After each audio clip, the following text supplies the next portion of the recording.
Assalamualaikum warahmatullahi wabarakatuh. Bismillahirrahmanirrahim. Alhamdulillahirrahmanirrahim. Assalatu wassalamu ala asrofil anbiya'i wal mursalin wa ala alihi wa sahbihi ajma'in. Rabbi shrah li sadri wa yassir li amri wahlul 'uqdatam min lisani yafqahu qawli. Amma ba'du. Yang terhormat Bapak Kepala Sublasi Negeri 1 Lebak, yang kami hormati seluruh rekan-rekan PTK SD Negeri 1 Lebak. Alhamdulillah pada hari ini, hari Senin tanggal 10 April 2024, kita dapat berkumpul di ruang kelas 2 ini. Ada agenda yang pertama, kami berdua dengan Pak Solihul Hadi akan menyampaikan diseminasi katanya dengan program guru penggerak dengan penerapan modul 1 budaya positif. Terima kasih untuk rekan-rekan yang sudah berkenan hadir pada pagi hari ini. Semoga Tuhan memberkati pada hari ini bisa diberkati Allah SWT, dan kedepannya kami berdua nanti juga Pak Obed, juga Pak Ali nanti juga bisa saling bergantian untuk mensupport kegiatan yang insya Allah nanti juga dengan kita masuk di kegiatan tersebut. Baik Bapak Ibu yang kami hormati, kegiatan diseminasi ini sebelum kita mulai, mari kita buka dengan bacaan basmalah. Semoga kegiatan pada pagi ini bermanfaat untuk kita semua, terutama untuk kami berdua Pak Solihul juga. Mari kami antarkan dengan bacaan basmalah bersama-sama. Bismillahirrahmanirrahim. Terima kasih. Untuk mengawali kegiatan pada pagi hari ini, kami mohon untuk Pak Sudiarto SPD untuk memberikan sambutan dan semangat untuk kami berdua. Semoga kegiatan yang hari ini dan nantinya bisa berjalan dengan baik dan lancar. Kami persilakan kepada Bapak Sudiarto SPD. Assalamualaikum warahmatullahi wabarakatuh. Bismillahirrahmanirrahim. Alhamdulillahirabbil alamin wa bihi nasta'inu ala amril qadim. La haula wa la quwwata illa billah. Bapak Ibu, keluarga besar SD Negeri 1 Lebak yang saya hormati, syukur alhamdulillah pada pagi hari ini mari kita panjatkan kehadiran Allah Tuhan Yang Maha Kuasa. Atas segala limpah rahmat dan nikmatnya kita bisa bersama-sama berkolaborasi untuk mendukung teman-teman kita yang berproses di dalam mengikuti kegiatan program guru penggerak yang pada kesempatan ini melaksanakan diseminasi, yang kebetulan pada sesi ini atau pada diseminasi pada pagi hari ini ada dua rekan kita nanti yang akan menyampaikan kepada rekan-rekan. Yang pertama Pak Eri Suprayitno, kemudian dengan Pak Solihul Hadi.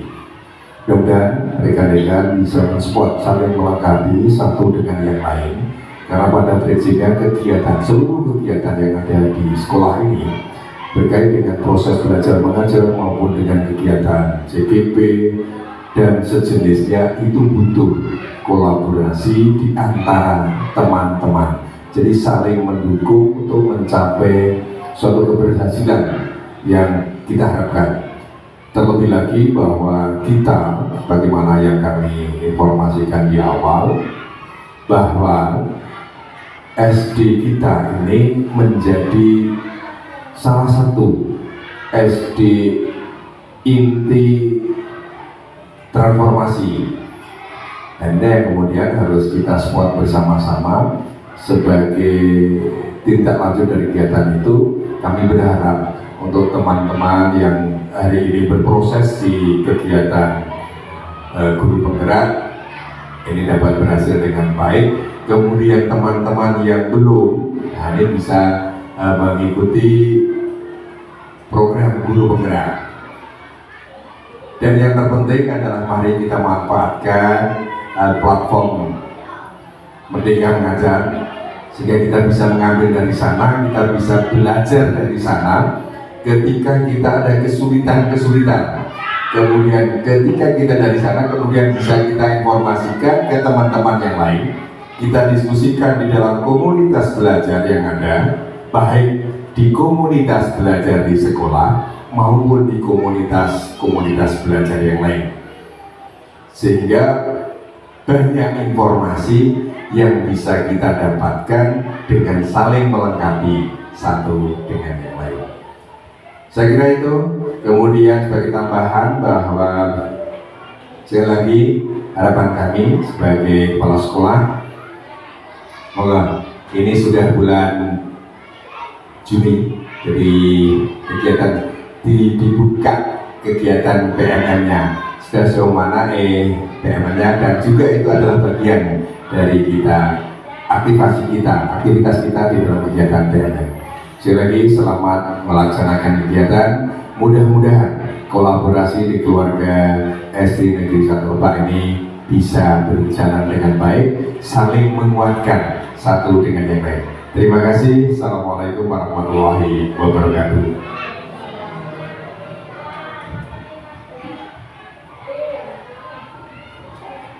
Terima kasih sambutan dari Bapak Sudianto SPD, baik yang kami hormati Bapak Ibu semuanya. Untuk kegiatan diseminasi ini ada 2 sesi. Yang pertama nanti saya kurang lebih 1 jam ke depan, dan nanti juga bisa juga istirahat Pak Ibu, kemudian dilanjut dengan Pak Ibu. Ada banyak slide yang kami buat, ada 44 slide, tapi nanti untuk setiap slide-nya jika ada yang ingin ditanyakan mau langsung kita tanyakan. Kemudian jika ada beberapa slide yang Bapak Ibu sudah pahami atau kurang begitu dianggap penting, nanti bisa langsung kita lewati. Karena materinya sama saya dengan Pak Ibu, jadi nanti saling menutupi. Jika materi-materi yang kami bawakan nanti kami berikan kurang mengenal atau kurang dipahami oleh rekan-rekan semuanya. Di Pak Eko nanti juga materinya sama kaitannya dengan modul 1.4, dan waktu yang diperlukan juga sama, kurang lebih 1 jam. Bapak Ibu.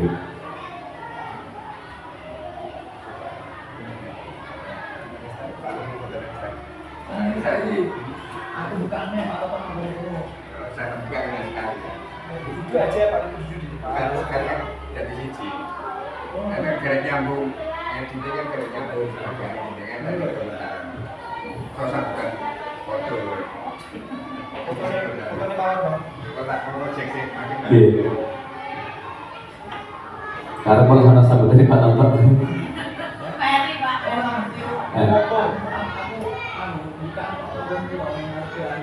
Oh, berarti kan nanti sekalian jenengan. Berarti jenengan buka langsung sampai selesai pakai berarti. Ngoten nah.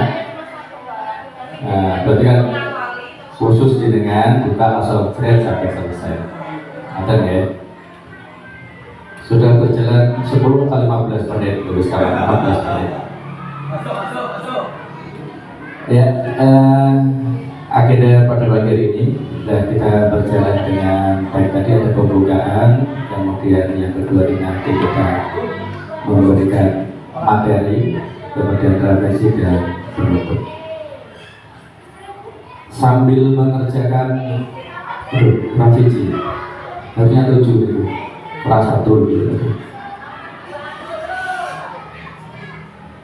Oh, posisi kontrol saya betul sih Pak Neng. Begitu kenapa? Ya, ada 7 materi yang ingin kami sampaikan. Monggo saling jenengan kali koreksi buat apa-apa. Yang pertama, pembelajaran yang pertama yaitu perubahan paradigma belajar. Ini saya praktekkan dengan anak kemarin yang saya buat syuting di ruang guru. Saya suruh membayangkan yang pertama, yang kedua itu saya suruh menuliskan sesuatu yang sangat berharga, kemudian dituliskan, dipinjam di tangan, kemudian teman yang lain atau pasangannya itu saya suruh untuk bisa merayu atau menghadik, mengancam dan sebagainya untuk membuka kepalan tangan itu. Dan yang terjadi ternyata yang mengepal tangannya itu dengan genggaman tulisan atau angan-angan atau apapun itu yang ada di genggamannya sesuatu yang berharga, ternyata dengan sekuat apapun, dengan ancaman, dengan rayuan, anak yang satu ini tidak mau melepaskan atau tidak mau membuka kepalan tangannya. Itu berarti atau bermaksud bahwa setiap manusia, karena itu saya lakukan pada anak atau murid, pasti juga berlaku kepada yang dewasa atau rekan-rekan guru. Sesuatu yang sangat-sangat berharga disuruh membuka, direbut atau diapapun, pasti setiap manusia pada dasarnya ada keinginan untuk membela diri, untuk mempertahankan hak-haknya, sesuatu yang dianggap paling berharga itu. Tes Paul, berapa menit Pak? 15 menit. Kemudian dari simulasi yang saya berikan tadi, ada 2 orang yang mempunyai posisi kontrol sesungguhnya. Jangan sampai salah sebut di Pak Ibu. Posisi kontrol yang pertama itu stimulus respon, dan yang kedua teori kontrol atau pilihan.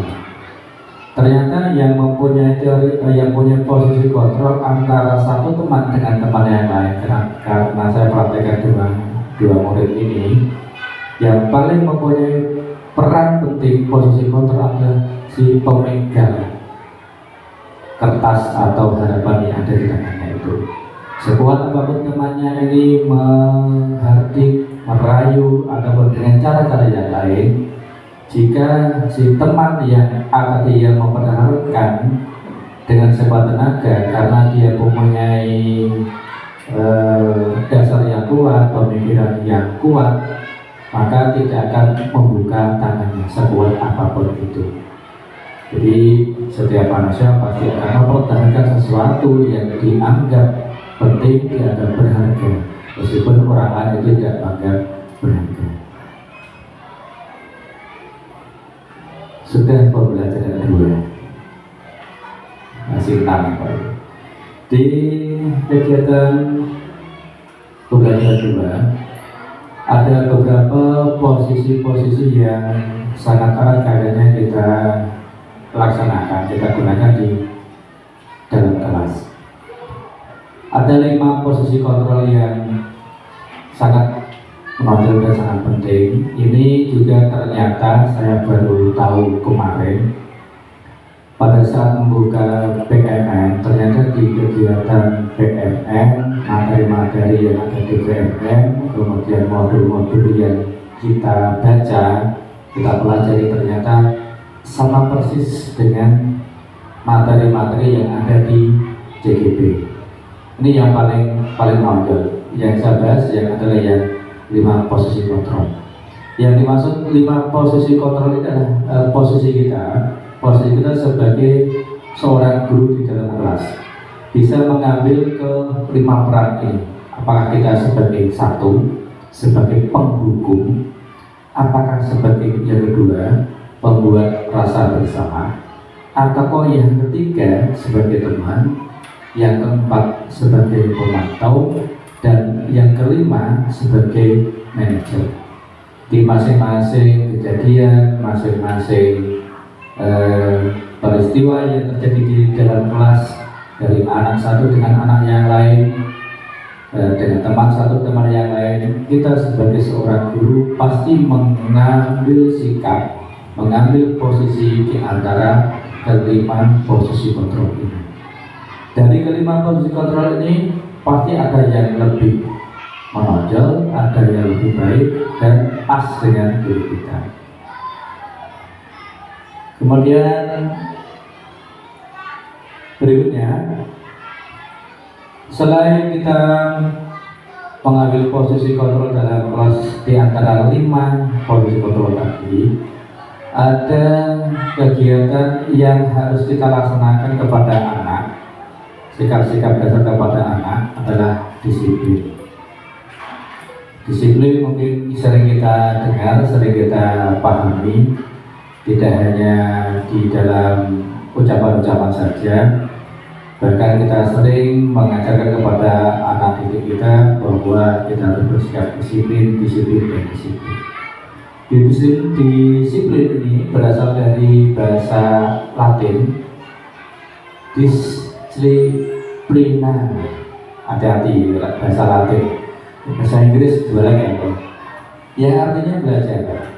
Setiap kegiatan yang ada kaitannya dengan pembelajaran, apapun itu, dimanapun itu, ada yang berkaitan dengan yang namanya disiplin, entah itu dalam kegiatan pembelajaran atau kegiatan-kegiatan yang lain.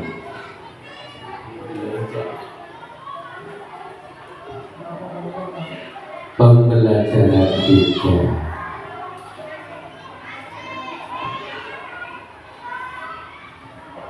Bentar lagi ke pembelajaran tiga. Yang terakhir di pembelajaran dua, selain rasa disiplin tadi, ada nilai kebajikan yang harus kita tanamkan, yang harus kita berikan kepada anak didik kita. Apa sih nilai-nilai kebajikan? Nilai kebajikan ini adalah sifat-sifat positif manusia yang merupakan tujuan mulia yang ingin dicapai setiap individu. Nilai-nilai tersebut bisa bersifat universal, lintas bahasa, suku, bangsa, agama maupun latar belakang.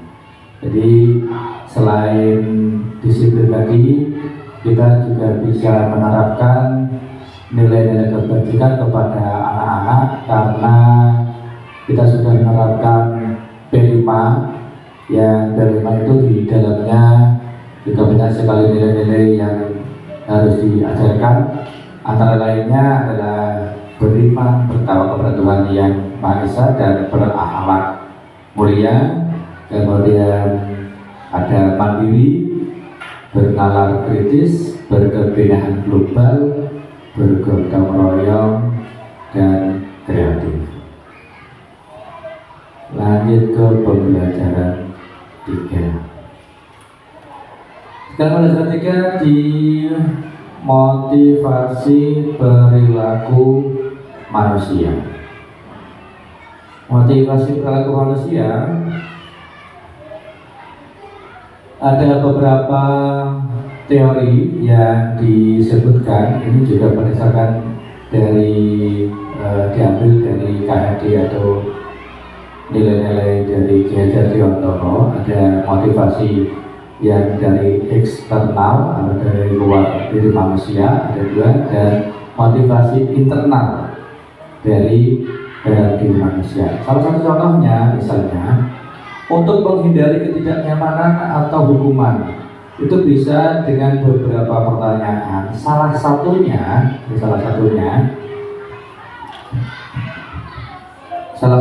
adalah misalnya pertanyaannya, apa yang akan terjadi apabila dia tidak melakukannya? Itu ada motivasi eksternal atau dari luar. Jadi misalnya ada hukuman, ada ketidaknyamanan dengan pihak luar. Kalau kita mengatakan dengan eksternal berarti dengan di luar kita atau bahkan dari atasan atau pimpinan kita.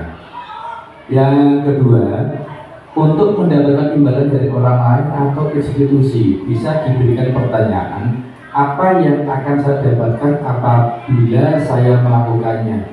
Motivasi internal, saya melakukan ini nanti bisa dapat sesuatu dari instansi atau atasan saya. Itu berarti motivasi eksternal. Kemudian yang ketiga, untuk menghargai diri sendiri, itu lebih ke motivasi diri sendiri, karena yang tahu adalah kita sendiri, bukan motivasi dari luar diri kita. Bisa salah satunya pertanyaan yang diberikan, saya akan menjadi orang yang seperti apa bila saya melakukannya. Berarti jawaban dari pertanyaan ini lebih mendasar kepada diri kita sendiri.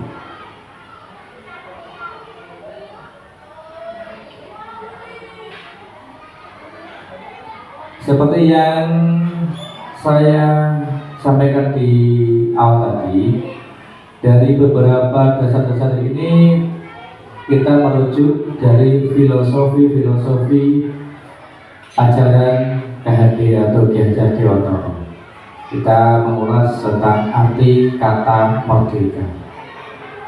Merdeka menurut Ki Hajar Dewantara artinya adalah tidak hanya terlepas dari perintah, akan tetapi juga cakap buat memerintah diri sendiri. Jadi tidak hanya kita bebas, kita terlepas dari perintah, tapi kita harus bisa memerintah diri kita sendiri. Dihukum oleh penghargaan ini yang disampaikan pada kemarin pada saat rapat saya mengikuti sebentar adalah penghargaan yang beliau juga mengikuti di Semarang, bahwa penghargaan berlaku sama dengan hukuman.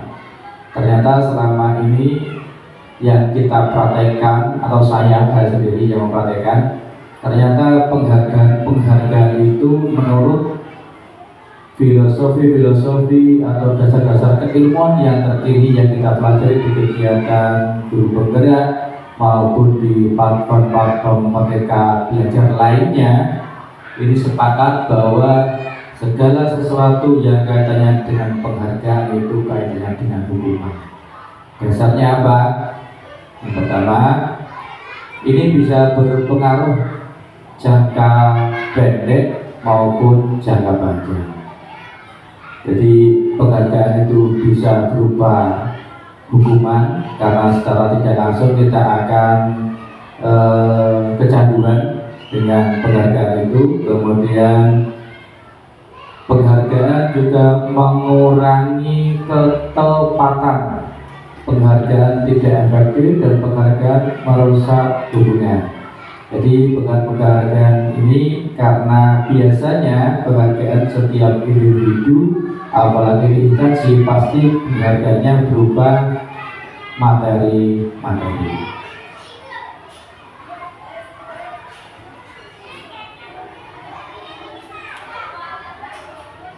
Ini masih kaitannya dengan yang tadi. Penghargaan itu juga bisa menurunkan kualitas kinerja.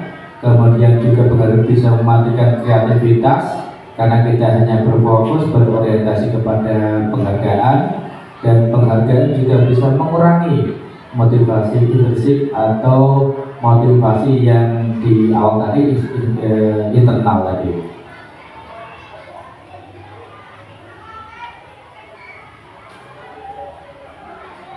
Dari berbagai bentuk program kebajikan atau apresiasi ini bisa kita ubah dalam kita memberikan apresiasi atau pengakuan. Ada beberapa hal yang perlu kita ingat. Yang pertama ada pengakuan secara khusus, kemudian pengakuan secara pribadi. Berikutnya beri pengakuan kepada semua murid atau bergantian. Jadi beri pengakuan secara konsisten dan fokus pada proses. Jadi secara umum kita tidak perlu memberikan penghargaan yang kemarin Pak Oto menyampaikan bahwa tidak perlu adanya peringkat, tidak perlu adanya ranking. Jadi ke semua anak kita beri pengakuan bahwa setiap anak berbeda dan setiap anak itu pasti mempunyai prestasi-prestasi yang berbeda. Setiap anak mempunyai keunggulan masing-masing. 40 menit lagi.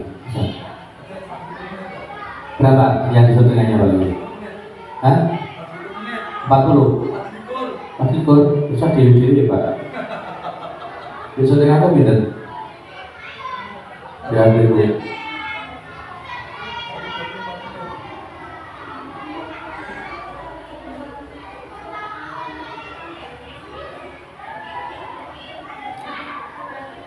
Dia ini tidak berapa? Masih ikut? Nah, saya aku berapa? Kan play. Dulu kan kan musim-musim aku kan Kita mau. petang puluh betul ya. Ini petang puluh Pak. Adik dulu mau play Pak. Wes deh.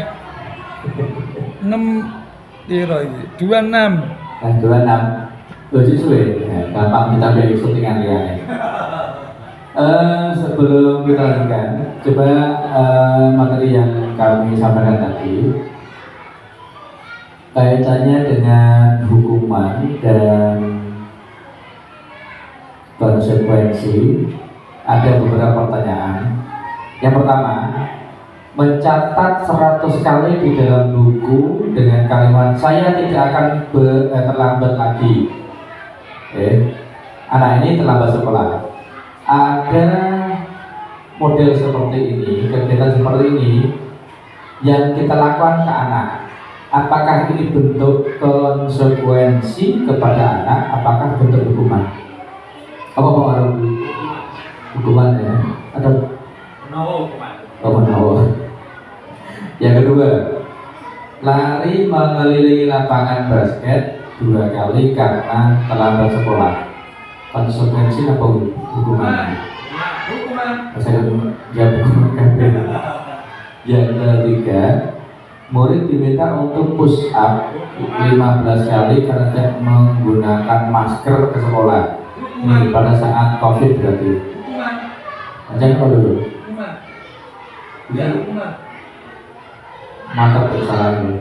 Hukuman. Berikutnya, menggantikan kertas tugas teman yang telah dicoret-coret. Konsekuensi. Aku lagi. Konsekuensi. Membersihkan tumpahan air di meja tulis karena tersenggol pada saat belajar. Konsekuensi. Hal yang harus ditanggung sih Pak. Nah, konsekuensi. Betul benar. Murid disuruh untuk mengenakan sepatu seharian di sekolah karena tidak mengenakan sepatu hitam. Hukuman. Jangan salah. Hukuman. Hukuman. Berikutnya, lari mengelilingi lapangan basket 2 kali karena terlambat 10 menit untuk pelajaran BJOK. Hukuman. Kali hati, Pak. Apa lagi? Hukuman. Oh, konsekuensi. Konsekuensi. Ya begini mana masalah benar. Konsekuensi. Oh iya, karena ini kaitannya dengan BJOK, ya kan? Lari mengelilingi lapangan pada saat pelajaran BJOK. Jadi konsekuensi. Kemudian pembahasan berikutnya kaitannya dengan restitusi. Betul ya. Restitusi, persis sih budaya di PMM ya, dengar tidak? Persis ya. Nah, apa? Berarti saya bisa CGP ya Pak? Ya SPD CGP betul. Maksudnya kan tidak bisa CGP, tapi jadi kan niat CGP tak betul. Niat ada. Nah, berarti kan nanti Ashabul Ma'ruf SPD SD CGP PMM.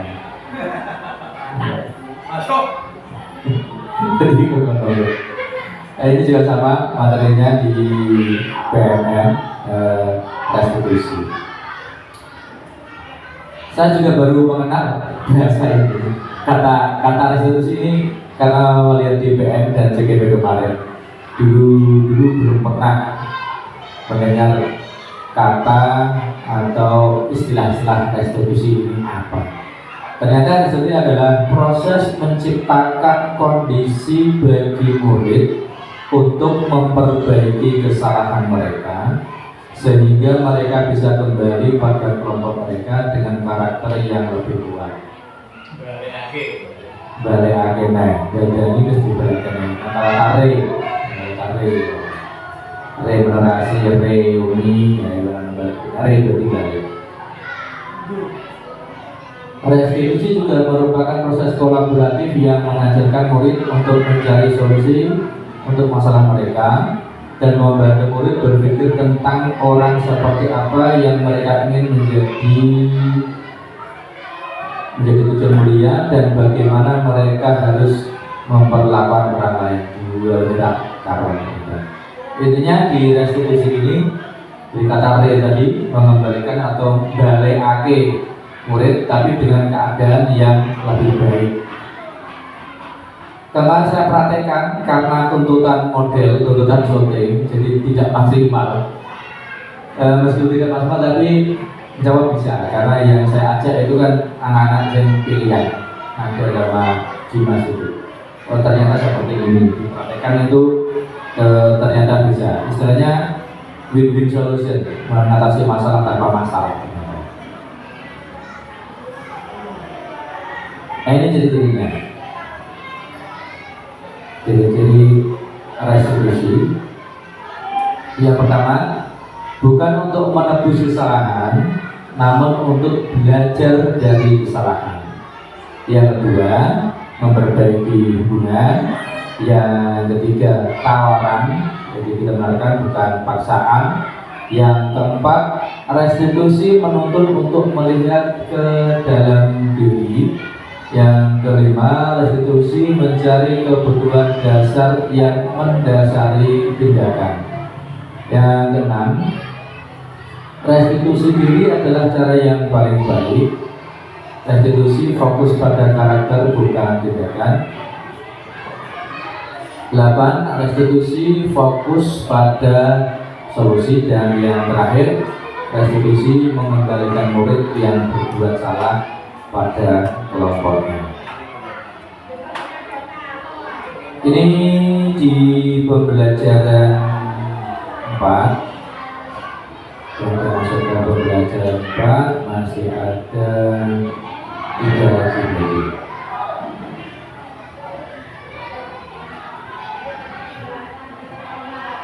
Kebutuhan bertahan hidup di pembelajaran 4.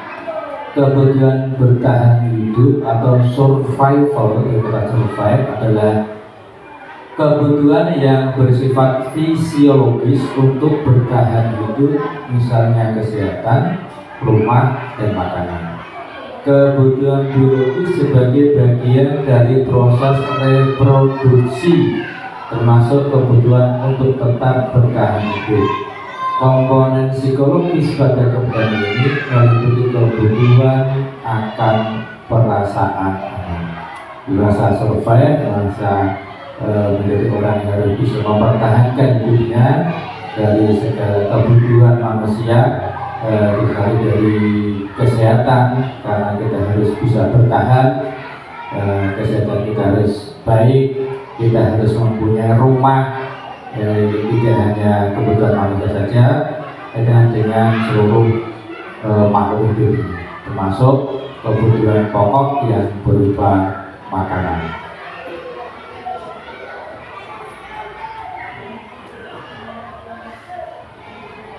Saya lanjutkan, ini banyak sekali yang kaitannya dengan ini, langsung ke pembelajaran 5.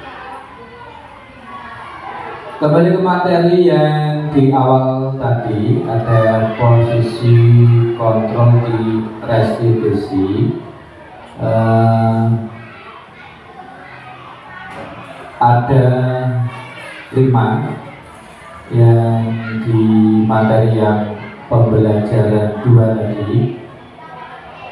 Seorang guru bisa menjadi penghukum, kemudian membuat rasa bersalah, menjadi seorang teman, menjadi pemantau, dan yang terakhir kita bisa berperan sebagai seorang manajer. Jadi masing-masing posisi kontrol ini kita bisa terapkan kepada anak, bahkan sering kita terapkan, tapi ternyata dari masing-masing posisi kontrol atau kelima posisi kontrol ini ada nilai lebih atau kelebihan dan kekurangannya. Dan posisi yang sekarang digaungkan, dimulai mulai dari Kementerian Pendidikan, kita hendaklah di posisi di manajer. Selain menjadi seorang penghukum, pembuat rasa bersalah, teman, pemantau, ternyata yang masih belum kita laksanakan, termasuk saya atau rekan-rekan yang lain, kita menjadi seorang manajer di kelas untuk anak didik kita.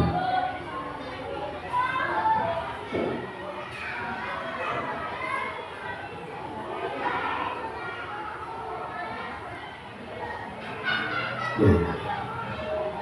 Ke pembelajaran keyakinan kelas. Ini juga berkaitan dengan materi yang paling awal di pembelajaran satu tadi, keyakinan kelas. Keyakinan kelas ini bisa kita mulai dengan yang pertama, yaitu dengan kebutuhan merasa senang atau kesenangan. Ini berdasar dari setiap kegiatan yang berkaitan dengan anak-anak di kelas. Jadi kebutuhan anak ini, kegiatan anak ini yang berkaitan dengan keyakinan kelas bisa kita mulai sebelum kita melaksanakan program-program atau kegiatan yang ada di kelas. Jadi masing-masing anak pasti mempunyai usulan-usulan yang berkaitan dengan keyakinan kelas apa saja yang harus dikerjakan, harus ditaati selama kegiatan pembelajaran berlangsung.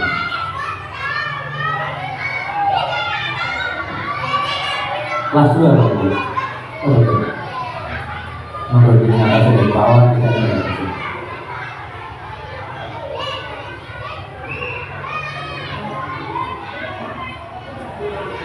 Berikutnya, mengapa tidak peraturan saja? Mengapa kita harus menggunakan keyakinan kelas? Padahal selama ini kita laksanakan itu kita menggunakan peraturan kelas, jadi tidak menggunakan keyakinan kelas. Ya.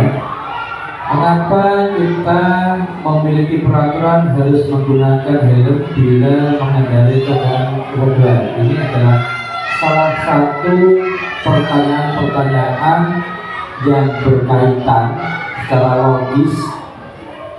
Kenapa kita harus membuat keyakinan kelas? Misalnya ada salah satu pertanyaan yang berkaitan dengan kelas. Mengapa kita memiliki peraturan harus datang tepat waktu pada saat mengikuti pelatihan? Jadi setiap keyakinan kelas itu didasari dari beberapa pertanyaan. Peraturan lahir, keyakinan kelas juga lahir, semuanya berasal dari sebuah pertanyaan. Mengapa kita pakai helm? Mengapa kita harus datang tepat waktu? Mengapa kita harus disiplin? Jadi setiap pertanyaan-pertanyaan itu pasti ada jawaban-jawaban, dan jawabannya itu pasti akan membuat kita jadi lebih nyaman.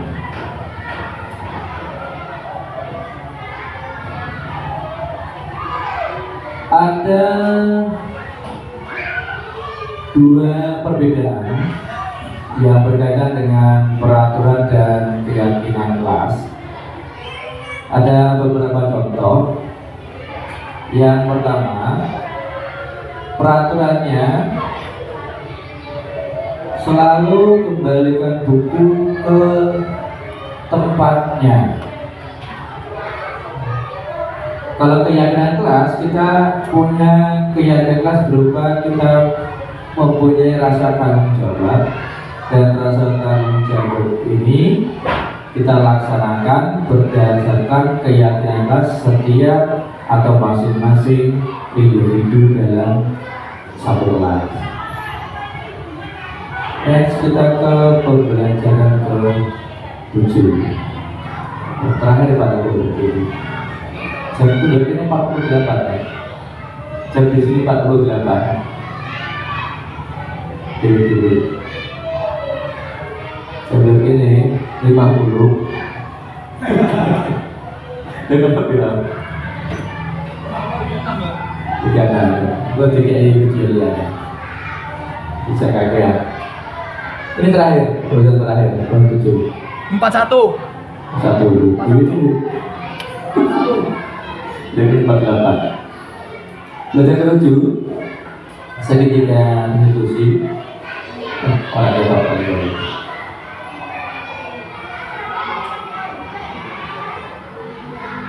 Ada segitiga restitusi yang harus dilaksanakan untuk menyelesaikan masalah pada anak. Yang pertama, kita harus menstabilkan identitas, yang mana untuk membuat anak yang merasa gagal karena berbuat salah menjadi positif terhadap dirinya. Dari contoh yang awal tadi, ada yang anak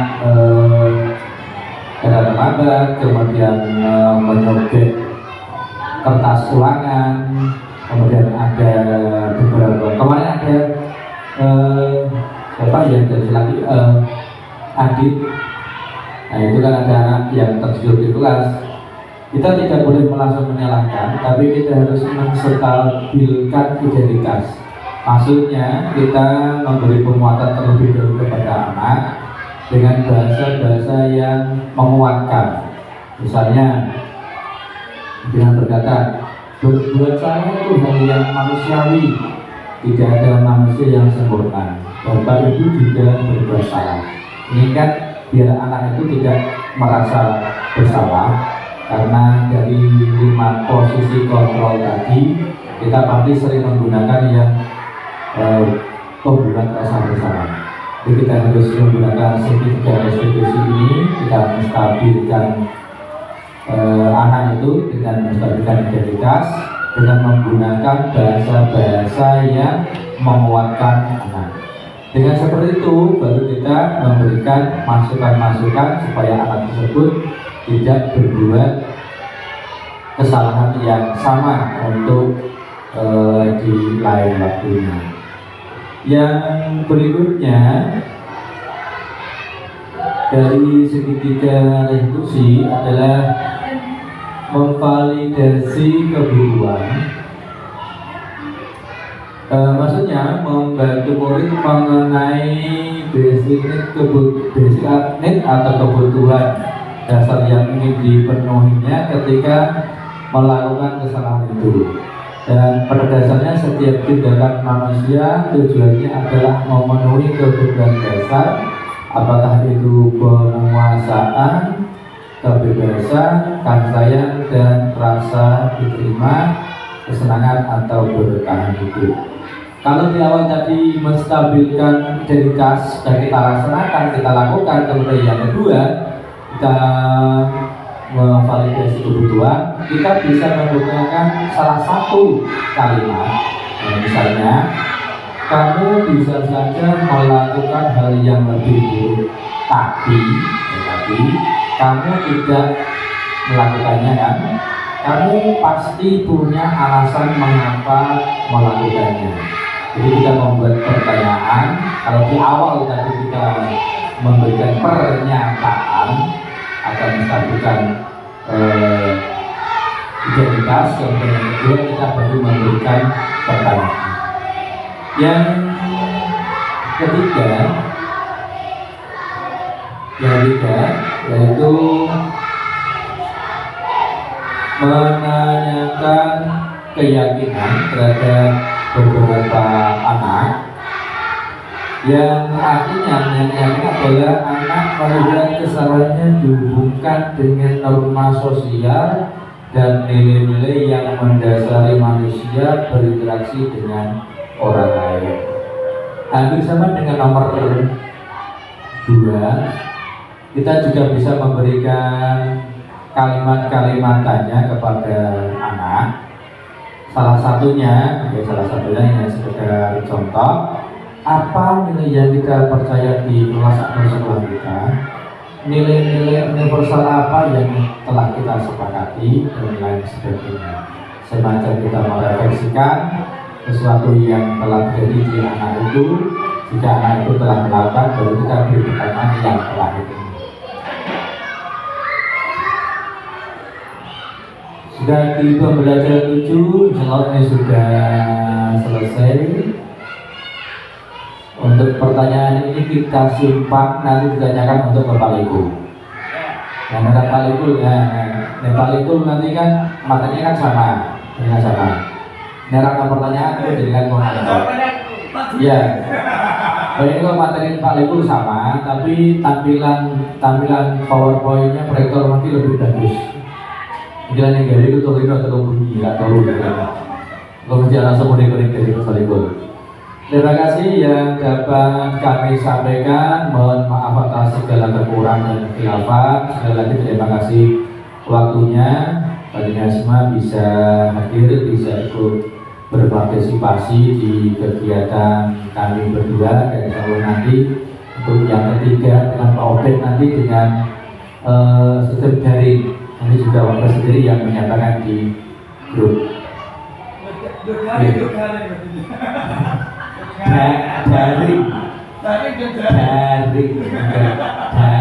Daring, jaringan. Iki ngebarak syuting itu rak pisoi gitu. Jadi syuting gitu. Jadi aku harus berwibawa dan berkata yang baik dan benar Pak Ibu. Tapi setelah syutingan ini awas gitu nih Bapak Ibu. Terima kasih Bapak Ibu sekali lagi.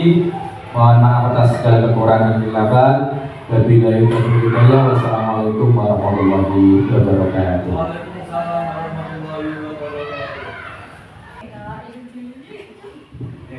Terima kasih Pak Rekul dan juga mungkin Pak Edi tadi menyampaikan bahwa apa yang mungkin kita bicarakan dengan cara bersendagro seperti ini ada banyak nilai manfaat yang bisa kita ambil.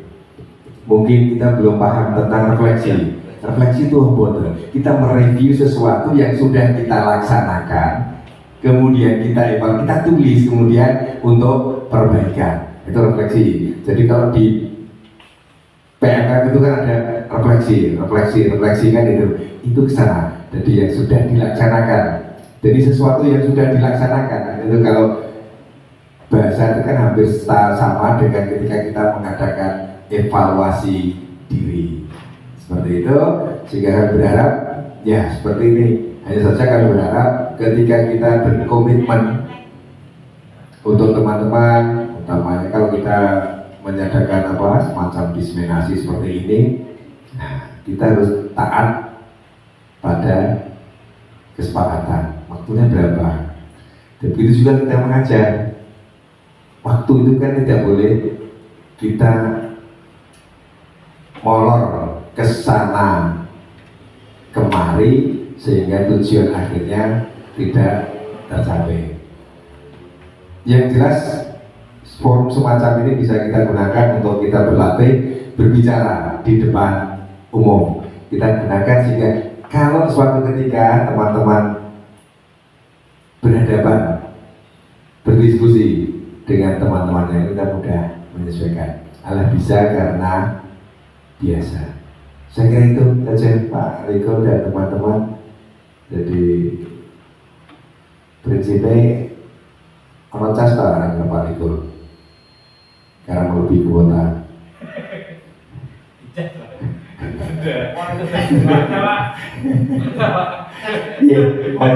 Jadi saya kira ini terima kasih sudah mulai pagi dan sampai hari ini berarti luar biasa. Teman-teman bisa bersama-sama membersamai teman-teman yang aktif karena kita tanpa kebersamaan mungkin kalau ada teman-teman kemudian teman-teman yang lain tidak peduli itu kan repot karena pada prinsipnya kita butuh teman yang lain. Itu saja, terima kasih. Monggo saya kembalikan Pak Riko dan Pak Eri.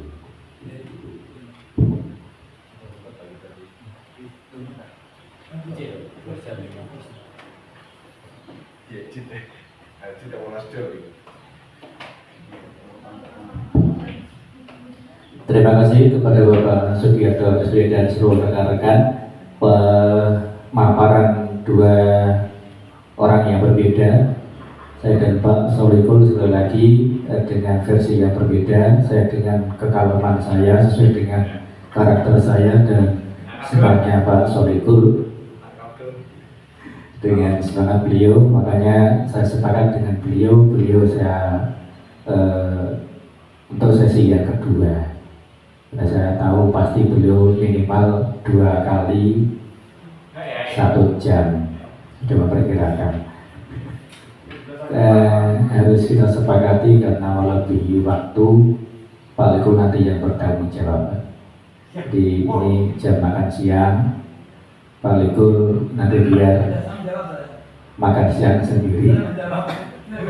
Ya sekali lagi mohon maaf atas segala kekurangan dan khilafan. Terima kasih peran serta seluruh rekan-rekan selama 3 jam lebih. Dan nanti menunggu informasi kaitannya dengan yang akan disampaikan Pak Obed karena rencananya melalui daring. Terima kasih. Wabillahi taufiq hidayah. Wassalamualaikum warahmatullahi wabarakatuh.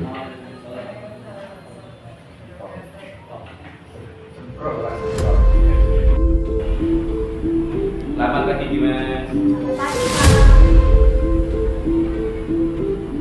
Dimas tahu kenapa dipanggil sini? Tahu Pak, karena tadi waktu pelajaran baru kelas Pak. Kalau satu ketika kelas itu benar apa salah? Apa salah?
Nah, Anda tahu dipanggil Pak Edi ke sini?